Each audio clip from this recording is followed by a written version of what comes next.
स्वागत है आपका इंडिया न्यूज में। वक्त सुपर फास्ट 100 का और मैं हूं राजीव शर्मा और आपके साथ मैं हूं राकेश पांडे। शुरुआत करेंगे बड़ी खबर से प्रियंका गांधी से जुड़ी।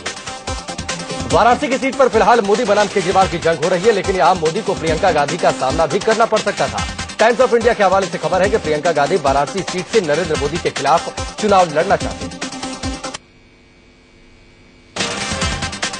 कांग्रेस पार्टी के नेतृत्व में प्रियंका गांधी की मोदी के खिलाफ चुनाव लड़ने की इच्छा को मंजूरी नहीं दी। कांग्रेस ने अजय राय को वाराणसी से मोदी के खिलाफ उतारा है। खबर है कि अब तक मां सोनिया और भाई राहुल की कैंपेनिंग की जिम्मेदारी संभालने तक ही सीमित रही प्रियंका इस बार खुद वाराणसी से चुनावी मैदान में उतरने की तैयारी में थी।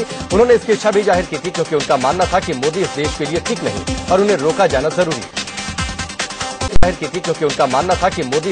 ठीक नहीं और उन्हें रोका जाना जरूरी है। गुजरात के वडोदरा से नरेंद्र मोदी के खिलाफ चुनाव लड़ रहे कांग्रेसी नेता मधुसूदन मिस्त्री ने बीजेपी नेता सुषमा स्वराज के बयान पर अभद्र निशाना साधा है, जिसे लेकर बीजेपी ने चुनाव आयोग से शिकायत की है। सुषमा के अच्छे दिन वाले बयान पर मिस्त्री ने कहा कि बीजेपी को पहले मेडिकल चेकअप करा लेना चाहिए, फिर बताना चाहिए कि अच्छे दिन आने वाले। सुषमा स्वराज ने बीजेपी के घोषणा पत्र जारी होने के दौरान कहा था कि अच्छे दिन आने वाले हैं, जिसे लेकर मिस्त्री ने बीजेपी पर निशाना साधा। बीजेपी के पीएम उम्मीदवार नरेंद्र मोदी ने चेन्नई में साउथ के सुपरस्टार रजनीकांत से मुलाकात की। चेन्नई में रैली के बाद नरेंद्र मोदी रजनीकांत से मिलने उनके घर पहुंचे। इस मुलाकात की खास बात यह रही कि मोदी पहली बार सफेद लुंगी में नजर आए। दोनों काफी गर्मजोशी से एक दूसरे से मिले। मोदी ने बताया कि वो तमिल न्यू ईयर की बधाई देने के लिए रजनीकांत के घर पहुंचे। दक्षिण भारत में रजनीकांत की जबरदस्त फैन फॉलोइंग है, जिससे बीजेपी को बड़ा फायदा मिल सकता है। कर्नाटक के चिकमंगलुरु की रैली में मोदी ने पूर्व प्रधानमंत्री एच डी देवेगौड़ा को आड़े हाथों लिया और उन पर खूब चुटकी। देवेगौड़ा जी ने कहा है कि अगर मोदी प्रधानमंत्री बनेंगे तो मैं कर्नाटक छोड़ करके कहीं और चला जाऊंगा। अगर आपको कर्नाटक छोड़ना ही है तो आप गुजरात आइए। कर्नाटक के चिकबल्लापुर में नरेंद्र मोदी पेट्रोलियम मंत्री वीरप्पा मोइली पर जमकर बरसे। मोइली यहीं से मौजूदा सांसद हैं। मोदी ने कहा कि मोइली सिर्फ सोनिया गांधी की पूजा में लगे हुए हैं। मां भुवनेश्वरी की शपथ लेकर के किया था। ये ऐसे ही लोग हैं, मां भुवनेश्वरी के शपथ लेते हैं लेकिन दूसरी मां की आरती उतारने में लग जाते हैं। मोदी ने गैस की कीमतों में हुई बढ़ोतरी के लिए भी पेट्रोलियम मंत्री वीरप्पा मोइली को निशाने पर लिया। उन्होंने कहा कि मोइली अपने कार्यकाल में बस यही करते रहे कि लोगों को 9 गैस सिलेंडर देने चाहिए या फिर 12 गैस सिलेंडर। नरेंद्र मोदी ने कांग्रेस पर जमकर निशाना साधा। उन्होंने कहा कि अधिकतर राज्यों में कांग्रेस दहाई का आंकड़ा भी पार नहीं कर पाएगी और कुछ राज्यों में कांग्रेस का खाता भी नहीं खुलेगा। गांधीनगर में अपने रोड शो के दौरान बीजेपी का वरिष्ठ नेता लालकृष्ण आडवाणी ने कहा कि इसमें किसी को शक नहीं है कि इस बार नरेंद्र मोदी के नेतृत्व में एनडीए की सरकार बनेगी। इस बार नरेंद्र भाई मोदी के नेतृत्व में सरकार बनेगी, इसमें किसी को संदेह नहीं है। वहीं आडवाणी ने खुद की नाराजगी की अटकलों पर विराम लगाते हुए कहा कि पार्टी उन्हें जो जिम्मेदारी देगी वो उसे बखूबी निभाएंगे। वो जो भी निर्णय तय करे उसमें मुझे किसी भी आपत्ति नहीं। मुझे जो भी पार्टी ने रोल दिया है मैंने हमेशा उसको स्वीकार किया है और इस बार भी मैं स्वीकार करता हूं। नरेंद्र मोदी आज यूपी में चुनावी रैलियों को संबोधित करेंगे। लखीमपुर खीरी, शाहजहांपुर में उनकी रैली है। यहां वो अपनी पार्टी के उम्मीदवारों के लिए वोट मांगेंगे। यूपी के अलावा राजस्थान में भी नरेंद्र मोदी चुनाव प्रचार करेंगे और राजस्थान के सीकर पहुंचेंगे और यहां एक जनसभा को संबोधित करेंगे। राजस्थान के बीकानेर में आज नरेंद्र मोदी के 3D हॉलमार्क सभाएं भी होंगी। जालोर और नोखा समेत 9 शहरों में 3D के जरिए इसका प्रसारण किया जाएगा। नरेंद्र मोदी 15 अप्रैल को बिहार के भागलपुर से रैली करेंगे। यहां से शाहनवाज हुसैन बीजेपी के प्रत्याशी हैं, जिनके लिए मोदी प्रचार करेंगे और जनसभा को संबोधित करेंगे। कांग्रेस उपाध्यक्ष राहुल गांधी आज उड़ीसा के जगत सिंहपुर में चुनावी सभा को संबोधित करेंगे। इसके अलावा राहुल महाराष्ट्र के लातूर और शिरडी में भी रैली करेंगे। उधर सोनिया गांधी आज राजस्थान के कोटपुतली में जनसभा को संबोधित करेंगी। यहां वो पावटा में डॉक्टर सीपी जोशी के समर्थन में जनता से वोट मांगेंगी। इसके अलावा वो यूपी के मुरादाबाद और आंवला में भी रैली करेंगी। बीजेपी के वरिष्ठ नेता लालकृष्ण आडवाणी आज बिहार के दौरे पर जाएंगे। आडवाणी यहां बांका और कटिहार में चुनावी जनसभा को संबोधित करेंगे। बीजेपी के स्टार प्रचारक नवजोत सिंह सिद्धू आज लखनऊ के दौरे पर रहेंगे। यहां वो पार्टी के राष्ट्रीय अध्यक्ष और लखनऊ से प्रत्याशी राजनाथ सिंह के लिए प्रचार करेंगे। बीजेपी के राष्ट्रीय उपाध्यक्ष कल्याण सिंह आज फिरोजाबाद के चुनावी दौरे पर रहेंगे। यहां वो पार्टी के प्रत्याशी एसपी सिंह बघेल के समर्थन में जसराना और नंदबार में चुनावी जनसभा को संबोधित करेंगे। समाजवादी पार्टी के सुप्रीमो मुलायम सिंह यादव आज धुआंधार रैली करेंगे। मुलायम आज नगीना, संभल और शाहबाद में जनसभा को संबोधित करेंगे। यूपी के सीएम अखिलेश यादव आज बदायूं के दौरे पर रहेंगे। यहां वो सुबह 10 बजे इस्लामिया कॉलेज में जनसभा को संबोधित करेंगे। उधर अखिलेश की पत्नी और कन्नौज से प्रत्याशी डिंपल यादव कन्नौज में रोड शो करेंगे। मेरठ से कांग्रेस की प्रत्याशी नगमा आज पीलीभीत में रोड शो करेंगी। इसके अलावा फिल्म अभिनेत्री नेहा धूपिया कांग्रेस उम्मीदवार के पक्ष में प्रचार करने शाहजहांपुर और संभल जाएंगी। मोदी पर बड़बोलापन बेनी पर भारी पड़ गया। बेनी पर आचार संहिता के उल्लंघन का मामला दर्ज किया गया है। बेनी प्रसाद वर्मा ने 3 अप्रैल को गोंडा के एटिया अफसोस में जनसभा के दौरान नरेंद्र मोदी को ही कुत्ता और बकरी कहा। कांग्रेस नेता बेनी प्रसाद वर्मा ने मोदी को लेकर फिर से विवादित बयान दिया है। मोदी ब्रांड चप्पल पहने जाने के सवाल पर बेनी ने कहा कि कुछ लोगों की जगह चप्पल में होती है। इससे पहले भी केंद्रीय इस्पात मंत्री बेनी प्रसाद वर्मा ने नरेंद्र मोदी पर हमला बोला। बेनी ने कहा कि अगर राहुल गांधी प्रधानमंत्री बने तो मोदी सहित कई नेता 6 महीने के अंदर जेल में होंगे। दिग्विजय सिंह ने हिंदुओं और संघ को लेकर विवादित बयान दिया है। दिग्विजय ने भोपाल में एक चुनावी सभा में संघ पर हमला बोलते हुए कहा कि हर हिंदू आतंकवादी नहीं हो सकता, लेकिन हर हिंदू आतंकवादी संघ ही क्यों होता है। और कर्नल पुरोहित वगैरह के, सुनील जोशी वगैरह के नाम आने के बाद अब मेरा नारा ये है, हर हिंदू तो आतंकवादी नहीं हो सकता, लेकिन हर हिंदू आतंकवादी संघी क्यों होता है, ये मुझे बता दो। कांग्रेस महासचिव दिग्विजय सिंह ने नरेंद्र मोदी पर एक बार फिर से निशाना साधा है। राजगढ़ के कोरावर में जनसभा के दौरान दिग्विजय ने कहा कि मोदी को न इतिहास का ज्ञान है और न ही भूगोल की जानकारी। मोदी और बीजेपी से देश को बड़ा खतरा है। दूसरों को मर्यादा की सीख देने वाले आम आदमी पार्टी के नेता गोपाल राय ने मोदी पर विवादित बयान दिया। यूपी के चंदौली में गोपाल राय ने मोदी को रावण तो केजरीवाल को राम बताया। और रावण की बात की है, राम केजरीवाल है क्या? निश्चित रूप से जो देश को बचाना चाहते हैं और रावण नरेंद्र मोदी है जो इस देश में लूटने वाली शक्तियों को बचाना चाहते हैं। महाराष्ट्र के मुख्यमंत्री पृथ्वीराज चौहान ने नरेंद्र मोदी पर निशाना साधा है। उन्होंने कहा कि मोदी खतरनाक शख्स है और उन्होंने बीजेपी को ही हाईजैक कर लिया है। उन्होंने ये भी कहा कि मोदी को छूट मिली तो देश में तानाशाही शासन कायम हो सकता है। मोदी का नाम लिए बिना केंद्रीय कृषि मंत्री और एनसीपी सुप्रीमो शरद पवार ने उन पर हमला बोला। पवार ने ट्वीट किया कि एक शख्स हिटलर बनने का सपना देख रहा है। हमें ऐसी ताकतों को सफल होने नहीं देना चाहिए और इस शख्स की ऐसी कोशिश को नाकाम करना होगा। मुंबई में बीएसपी सुप्रीमो मायावती ने नरेंद्र मोदी पर निशाना साधते हुए कहा कि मोदी ने अपने प्रदेश में दंगे कराए थे। अगर वो पीएम बनते हैं तो ये देश के लिए काफी खतरनाक होगा। कासगंज में बीएसपी नेता स्वामी प्रसाद मौर्य ने नरेंद्र मोदी और मुलायम सिंह यादव को लेकर बेतुका बयान दिया। मौर्य ने कहा कि दोनों सियासत के भूखे भेड़िए हैं जो हिंदू और मुसलमानों की लाश पर प्रधानमंत्री बनने का सपना देख रहे हैं। यूपी के ललितपुर में बीजेपी उपाध्यक्ष उमा भारती ने कहा कि अगर मोदी पीएम बनते हैं तो यूपी सरकार अल्पमत में आ जाएगी, क्योंकि उनके संपर्क में कई ऐसे विधायक हैं जो तुरंत इस्तीफा दे देंगे। आम आदमी पार्टी की नेता शाजिया इल्मी मंदसौर रोड शो के दौरान उन्होंने राहुल गांधी पर विवादित बयान दे दिया। शाजिया ने राहुल गांधी को स्वीट सा टेडी बियर कह दिया। बस्ती से बीएसपी के लोकसभा प्रत्याशी रामप्रसाद चौधरी की गुंडागर्दी का नमूना सामने आया। रामप्रसाद ने एक दारोगा को सरेआम धमकी देते हुए कहा कि मेरी सरकार आने दो, तुम्हारे बदन से ये स्टार उतरवाऊंगा नहीं बल्कि फेंक दूंगा।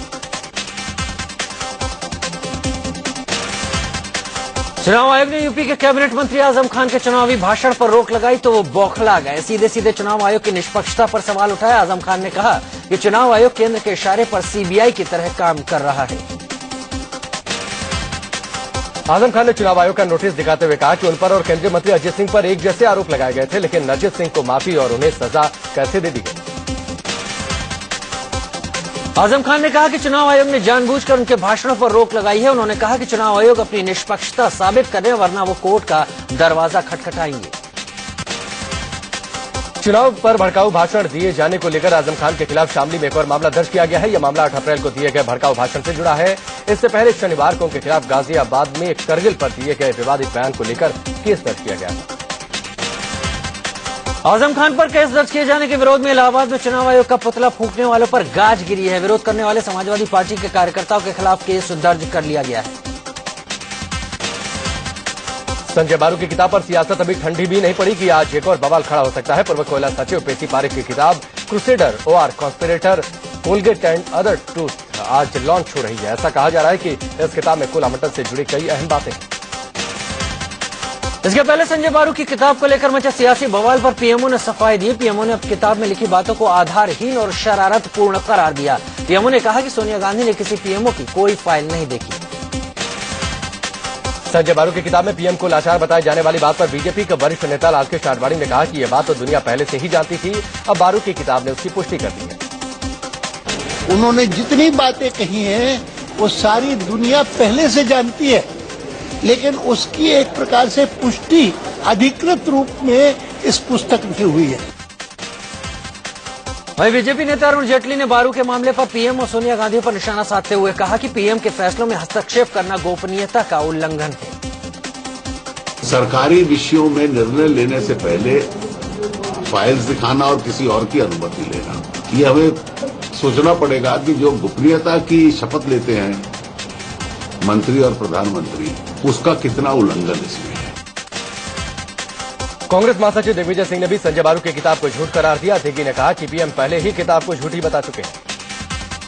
संजय बारू जी की किताब जो है उसे खुद माननीय प्रधानमंत्री जी ने कह दिया है कि झूठ है। रेप पर दिए गए विवादित बयान को लेकर समाजवादी पार्टी के सुप्रीमो मुलायम सिंह यादव को महिला आयोग ने नोटिस जारी किया है। राष्ट्रीय महिला आयोग की अध्यक्ष ममता शर्मा ने कहा कि मुलायम के बयान की जांच भी होगी।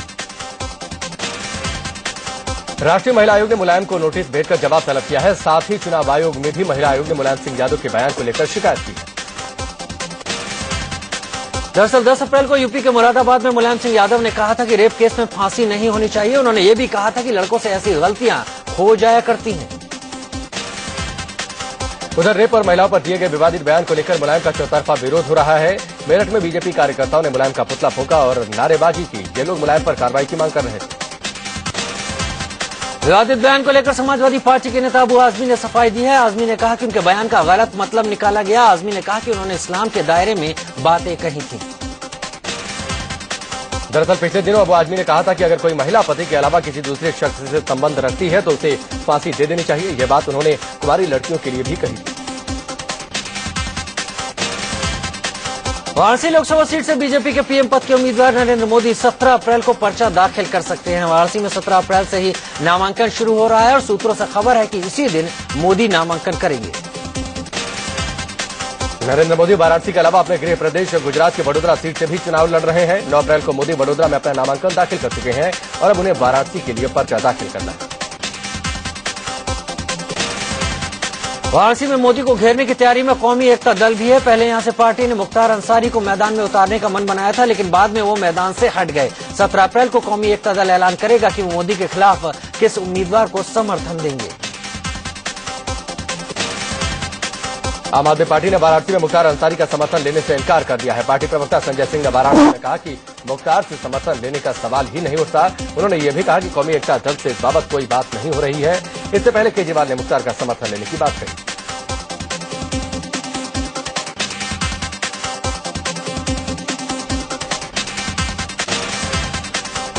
अरविंद केजरीवाल आज शाम वाराणसी के लिए निकलेंगे और 15 को पहुंचेंगे। 16 से 18 अप्रैल तक वो वाराणसी में चौपाल लगाएंगे और जनता से सीधा संवाद करेंगे। हालांकि अभी तक ये तय नहीं हुआ है कि वो वाराणसी संसदीय सीट के लिए कब नामांकन करेंगे। भाई राहुल गांधी और मां सोनिया गांधी के चुनाव प्रचार का जिम्मा प्रियंका गांधी ने संभाल लिया है। इसी सिलसिले में वो 15 से 17 अप्रैल तक अमेठी और रायबरेली संसदीय क्षेत्र में डेरा डालेंगी और चुनाव प्रचार करेंगी।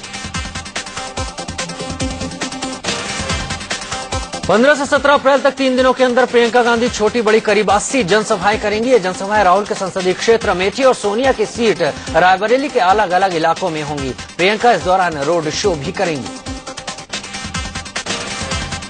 ओडिशा के कोरापुट जिले में कांग्रेसी नेता के बेटे को चाकू मारने का सीसीटीवी फुटेज सामने आया है। वीडियो में दिख रहा है कि होटल में घुसे आधा दर्जन लोग एक लड़के को चाकू मारकर भाग रहे हैं। आरोपी के सीसीटीवी में दिख रहे अपराधी सत्ताधारी बीजू जनता दल के कार्यकर्ता हैं। नालंदा में बेखौफ बदमाशों का कहर देखने को मिला। यहां आम आदमी पार्टी के प्रत्याशी इंजीनियर प्रणव प्रकाश पर हमला कर उन्हें बुरी तरह से जख्मी कर दिया गया।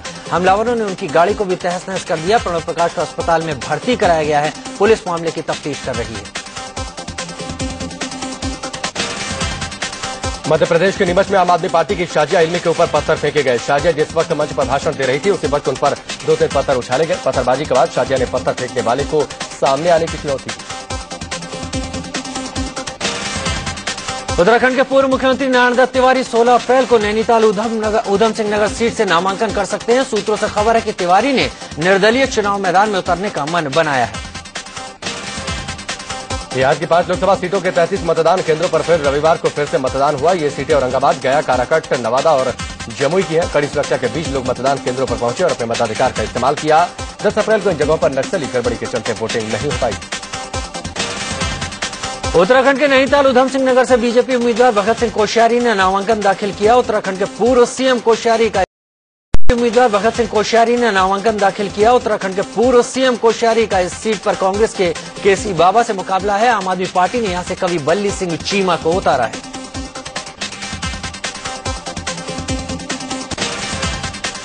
यूपी के कुशीनगर से कांग्रेस उम्मीदवार और केंद्रीय गृह राज्य मंत्री आरपीएन सिंह ने ट्रेन में सफर करते हुए चुनाव प्रचार किया। कप्तानगंज थावे पैसेंजर ट्रेन में उन्होंने मुसाफिरों से अपने लिए फिर से वोट मांगे।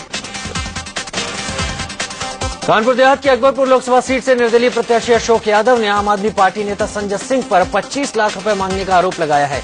उन्होंने बताया पहले उन्हें टिकट दिया गया था, लेकिन पैसे नहीं देने पर अरविंद कटियार को टिकट दे दिया गया। अरविंद केजरीवाल ने पंजाब के संगरूर और बरनाला में रोड शो किया। रोड शो में उमड़ी भीड़ की वजह से काफी देर तक जाम लगा रहा। इससे लोगों को परेशानी का सामना करना पड़ा। पूर्व केंद्रीय मंत्री और अंबाला से विधायक विनोद शर्मा का अंबाला पहुंचने पर जोरदार स्वागत किया गया। विशाल रैली में विनोद शर्मा ने कांग्रेस पर निशाना साधते हुए नारा दिया कि आप मुझे साथ दो, मैं आपको सत्ता दूंगा।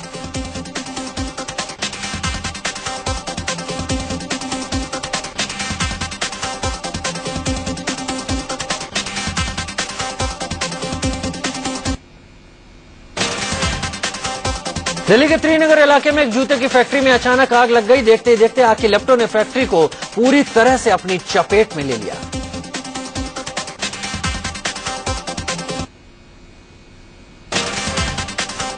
जूते की फैक्ट्री के बगल में कूड़े का घर है। बताया जा रहा है कि कूड़े घर में पहले आग लगी, इसके बाद आग फैली और फैक्ट्री को अपनी चपेट में ले लिया। दमकल की करीब दर्जन भर गाड़ियां मौके पर पहुंची और फिर आग पर काबू पाया। रविवार की रात है कि आग की ऐसी खौफनाक तस्वीर महाराष्ट्र के बोईसर में देखने को मिली, जिसने सबकी रूह को कपा दिया। एक कंपनी में एक के बाद एक 4 धमाकों से उठी आग की लपटें देखते ही देखते शोलों में तब्दील हो गई। बोईसर के तारापुर में बनी केमिकल फैक्ट्री रात 8:30 बजे अचानक धमाकों से गुजी और आग के शोले उठने लगे। ये तो गनीमत रही कि रविवार की वजह से फैक्ट्री दोपहर बाद ही बंद हो गई थी और उसमें कोई नहीं था, जिससे जान का कोई नुकसान नहीं हुआ। 12 गाड़ियां मौके पर पहुंची और आग बुझाने लगी। दिल्ली के वसंत कुंज इलाके में बेखौफ बदमाशों ने दिन दहाड़े एक ज्वेलरी की दुकान में डकैती की वारदात को अंजाम दिया। सीसीटीवी फुटेज में आप देख सकते हैं कि ये बदमाश कैसे हथियारों से लैस होकर इस दुकान में डकैती की वारदात को अंजाम देने में लगे हैं। तस्वीरों में आप देख सकते हैं कि बदमाश किस कदर बेखौफ होकर दुकान के अंदर दाखिल हुए। सीसीटीवी फुटेज में आप देख सकते हैं कि 4-5 बदमाशों ने दुकान को लूटने की पूरी कोशिश की, लेकिन शॉप के मालिक की दिलेरी के आगे उनकी एक न चली। दुकान मालिक को खुद पर भारी पड़ता देख बदमाशों ने फायर कर दिया। काफी देर तक बदमाशों और दुकान के मालिक हरिओम गुप्ता में हाथापाई होती रही। आखिरकार अपनी प्लानिंग फेल होता देख बदमाशों ने बंदूक का मुंह खोल दिया, लेकिन गोली किसी को नहीं लगी। मामले की खबर मिलते ही पुलिस मौके पर पहुंची और सीसीटीवी फुटेज के जरिए बदमाशों का सुराग तलाशने में जुट गई। गाजियाबाद के घर में 3 लाशें मिलने से सनसनी फैल गई। बताया जा रहा है कि सुनील नाम का शख्स एक महिला और उसके बच्चों के साथ लिव इन रिलेशनशिप में रहता था। आशंका जताई जा रही है कि पहले उसने अपनी महिला मित्र और उसके बच्चे को मारा और फिर खुदकुशी कर दी। पूर्वी दिल्ली के कई इलाकों में आज पानी नहीं आएगा। आईपी एक्सटेंशन में इंटरकनेक्शन का काम किया जाएगा। दिल्ली जल बोर्ड ने लोगों से अपील की है कि वो अपनी जरूरत के हिसाब से पानी रखें। पूरे देश में आज अम्बेडकर जयंती मनाई जा रही है। केंद्र सरकार की ओर से आज देश के हर सरकारी संस्थानों में छुट्टी घोषित कर दी गई है। जम्मू में बैसाखी मेले की शुरुआत हो गई है। 5 दिन तक चलने वाले बैसाखी मेले में गजब की रौनक देखने को मिल रही है। श्रीनगर में वसंतोत्सव का आगाज हो गया है। घाटी में खूबसूरत वादियों में वसंतोत्सव को लेकर लोगों में खासा उत्साह देखने को मिल रहा है।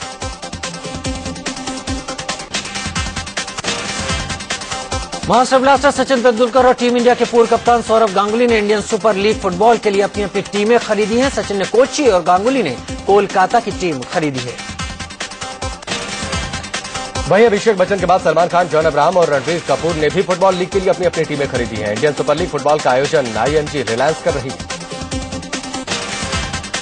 IPL 7 के लिए रॉयल चैलेंजर्स बेंगलुरु ने भी अपनी नई जर्सी लॉन्च की। मुंबई में टीम के कप्तान विराट कोहली ने नए प्रायोजकों के साथ वाली टीम की टी-शर्ट पहनी। कोहली ने भरोसा जताया कि यह साल उनके लिए अच्छा होगा।